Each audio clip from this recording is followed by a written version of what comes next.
ఎప్పుడైనా మీరు maths, ఇంగ్లీషో, physics exam రాసి వచ్చారనుకోండి, మీరు సరిగ్గా రాయలేదు. ఎవరైనా అడుగుతారు, అవును ఎందుకు సరిగ్గా రాయలేదని. ఏంటి ఆన్సరు?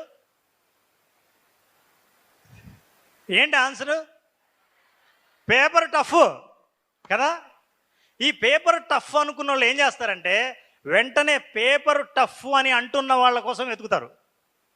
వాళ్ళు ఎతికి అడగడం కూడా ఎలా అడుగుతారు తెలుసా?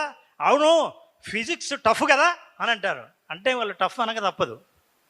ఎవరైనా అబే ఈజీగా ఉంది అన్నారనుకోండి, ఆడితో ఫ్రెండ్షిప్ కట్ చేస్తారు. వీడు మరీ ఓవర్ యాక్షన్ ఉన్నట్టున్నాడు, మనం టఫ్ అంటుంటే వీడు చాలా ఈజీ అంటున్నాడు అని.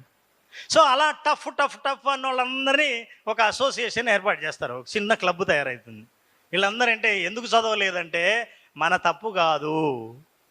ఒకవేళ మీరు సరిగ్గా రాయలేదనుకోండి, ఎవరైనా వచ్చి మీకు ఇంకా ఐడియా రాలేదు, వేరే వాళ్ళు వచ్చి మీకు తెలుసా ఏ సంవత్సరం ఈ పేపర్ ఇంత టఫ్ రాలేదు, అంత టఫ్ వచ్చిందట అని అంటే మనకేమనిపిస్తుంది తెలుసా?